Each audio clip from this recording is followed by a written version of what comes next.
Olá, pessoal. Meu nome é Juliana. Eu sou professora da disciplina de Geoquímica Orgânica do curso de Oceanografia da Universidade Federal de Santa Catarina.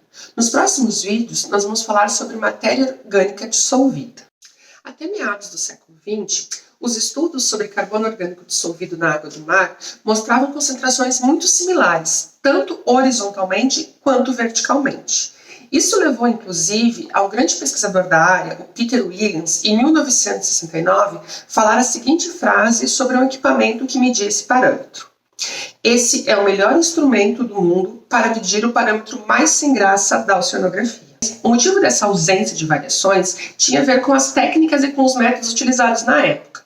No entanto, com o avanço da química analítica, novas técnicas, novos métodos permitiram perceber as variações que existiam, tanto espacialmente como temporalmente. Então, a partir de meados da década de 80, voltou a ter um interesse em estudar esse parâmetro tão importante para a oceanografia.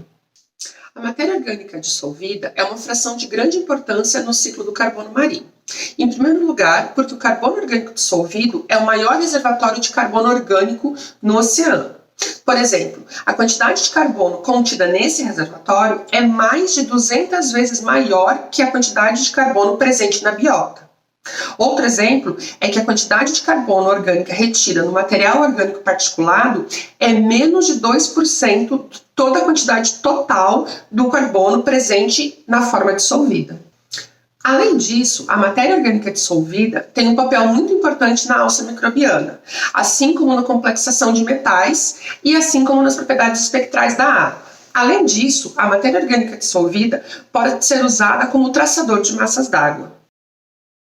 As fontes de matéria orgânica dissolvida são diversas e incluem a fotossíntese realizada por micro-organismos e cianobactérias na zona fótica, a quimiossíntese realizada por arqueias e bactérias em regiões mesopelágicas e águas mais profundas, a herbivoria realizada por zooplâncton e organismos protistas sobre o fitoplâncton, que liberam restos celulares que contribuem com até 25 a 35% da produção de carbono orgânico dissolvido.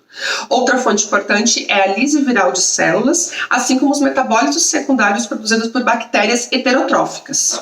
A essa lista, também podemos acrescentar a excreção de protistas e metazoas e também a solubilização da matéria orgânica particulada por ectoenzimas de bactérias e arqueias. A matéria orgânica dissolvida pode ser classificada com relação ao seu peso molecular. E aí teremos a matéria orgânica dissolvida de alto peso molecular, que corresponde àquela porção maior do que 1 nanômetro ou maior do que 1000 daltons, e que inclui a maior parte dos colóides, dos géis e das macromoléculas. Elas representam aproximadamente 22% de todo o carbono orgânico total dissolvido no oceano. Essa porção ela é mais reativa que as porções menores e também é uma porção que sofreu menos alterações diagenéticas ao longo da sua existência. Temos também a matéria orgânica dissolvida de baixo peso molecular, que corresponde à porção que é menor do que 1 nanômetro ou menor do que 1000 daltons. Ela inclui principalmente as moléculas verdadeiramente dissolvidas e representam em torno de 77% de todo o carbono orgânico dissolvido no oceano. Ou seja, a maior parte do carbono no oceano está nessa porção, a de matéria orgânica dissolvida de baixo peso molecular. Essa porção é mais alterada diageneticamente, mas também é mais resistente à degradação e tem as maiores idades. A distribuição da matéria orgânica dissolvida ocorre através da circulação oceânica. De forma geral, as maiores concentrações ocorrem na superfície de regiões localizadas em baixas latitudes. A partir dessas regiões localizadas em áreas de baixas latitudes, a matéria orgânica dissolvida é transportada para altas latitudes, onde, nas áreas de formação de água de fundo, é transportada para as camadas mais profundas. Esse processo é responsável pelo sequestro de carbono por até centenas a milhares de anos. Por outro lado, nos giros subtropicais, onde a gente tem convergência de água, a matéria orgânica dissolvida é exportada apenas para algumas centenas de metros ao longo da coluna d'água.